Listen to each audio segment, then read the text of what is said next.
Thank you, Walter. Thank you, Ann. Thank you, Frank. First of all, I want to thank everybody involved with the foundation here at IGHL. You guys have doing a tremendous job. I'd also like to take a minute to recognize some few people that have been instrumental in my life that are here tonight. Two board members, one from the Bank of America and a former teammate of mine, John Nitty, sitting here with his wife, Pat.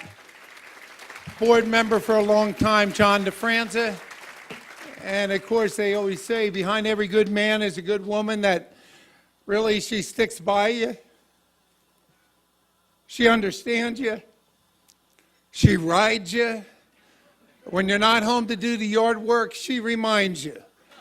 My beautiful wife, Christine.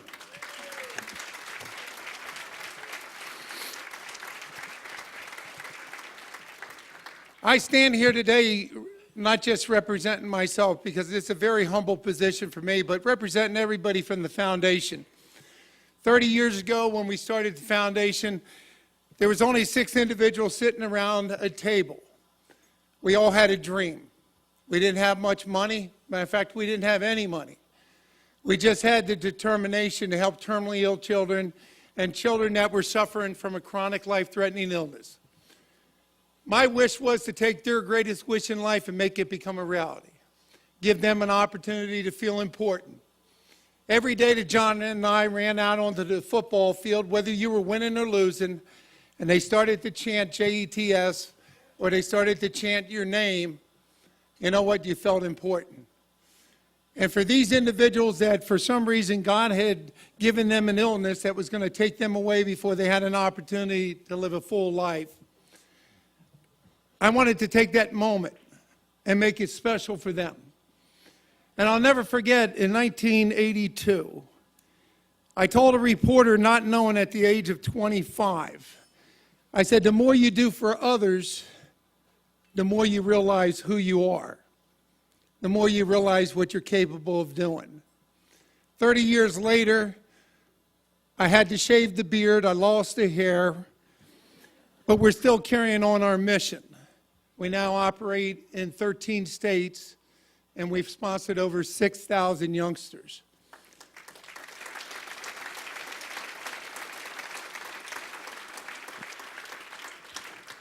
And it's people like yourself that take the time and energy, the resources, to make a foundation grow. When you sit and you talk to a young man like Gregory, who just celebrated his 21st birthday, and you realize that the real heroes in life are the parents, his mother, Maria, and people that donate every single day of their life for the betterment of their child. I had a party one time, and Jericho Cotchery came by, and he was playing for the Jets. And there was a young man in a wheelchair. And I noticed that Jericho couldn't take his eyes off him. And I said, you know what, Jericho, you see who the real heroes in life are? It's the parents. They wake up every single morning. They get their child dressed. They put their child in a wheelchair. They feed their child. They make sure that their child is clean. They bathe their child. They take their clothes off, they put them to bed, and guess what? The next day starts all over. So Maria, on behalf of all the parents, thank you. You're a great example for each and every one of us.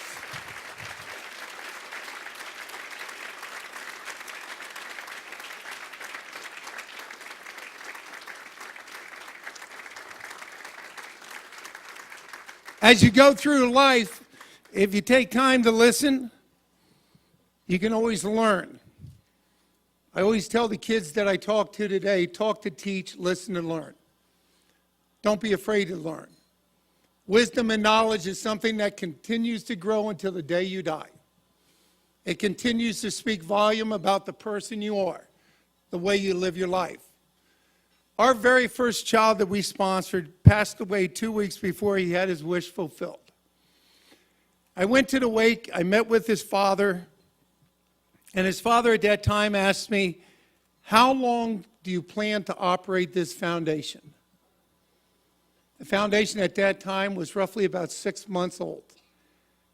I said, hopefully I can do it for a lifetime.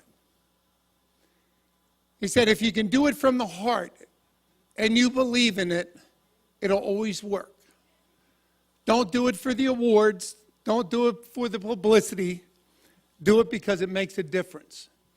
He said the day after Stephen and you had your press conference, he said to everybody, every newspaper was carrying you on the back newspaper, on the back page. He said, I went into work that day and everybody walked right by me. He said it was the first time in my life that I really felt invisible. Said nobody knew what to say. Nobody knew what to do. He said, remember that as you go through life, that people that are different, or so-called different, or are labeled different, every single day of their life, if you don't acknowledge them with a kind word, a gentle smile, a hug, words of encouragement, that day they feel invisible. Again, something as simple as saying hi, how you doing? You never know when the rewards are going to come back to you. Just recently, I work for a company called Lantec. We build and design athletic fields. Had a big meeting with the supervisor in the town of Oyster Bay. And if you're familiar where City Hall is and where John Vendetto's office is, you know that you have to park like 2 or 3 blocks away, and then you got to walk on the sidewalk, or you can cut through one building into a courtyard into the other building. Well, after the meeting, I had nowhere to go, and I was in no hurry. But for some reason, I went through one building, walked through the courtyard. And as I was walking through the courtyard, here was a lady sitting there sunning herself with glasses. I kind of looked at her, and I said, it's a beautiful day to catch some rays. She lowered her sunglasses, and she said, excuse me, are you Marty Lyons? I said, yes, I am. She said, you know, I never really had a chance to thank you. You sent my son to Disney World in 1988. And I said, well, how is he doing? She goes, he passed away. I said, ma'am, I'm so sorry. She said, don't be. She said, if it wasn't for you, if it wasn't for your organization, we would have nothing to hold on to.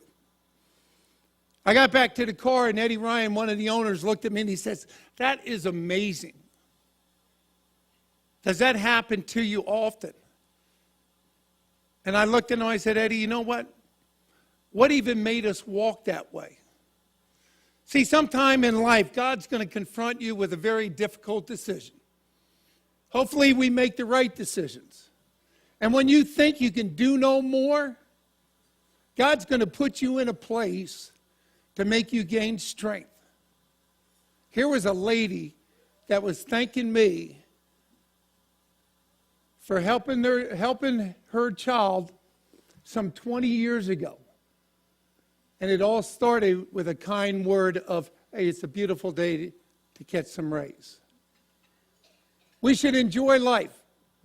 We should make the most of it. Coach Bryant once said, a winner in the game of life is the person that gives of themselves so others can grow. Tonight, we're all winners. Gregory, you're a winner. Maria, you're a winner. You're an example for each and every one of us to live by. You're that perfect mom that everyone should hope that love and affection that we can all have. And I just want to tell you how touching Greg is. Maria said she had to go get a camera from the car. And my wife, Christine, and I were sitting there. And she looked at Gregory and she said, you know, Gregory, you're going to be all right. You're going to sit with Mrs. Lyons and Mr. Lyons, Marty Lyons. You're going to be all right. And he looked over at us and he said, I'll be all right. And as Maria got ready to leave, he grabbed her hand and kissed it. What a touch. You have done a tremendous job with this young man. He is that example for all of us to live by. We will not measure him on his size. We will not measure him on his disability. We will measure his strength in what he touches our heart with. So tonight, I thank you on behalf of all the children from the foundation, all the volunteers, and more importantly, all the people you're helping on Long Island, to facilitate their needs, to give them that opportunity that each and every one of us should have, an opportunity to feel important. God bless each and every one of you. Thank you.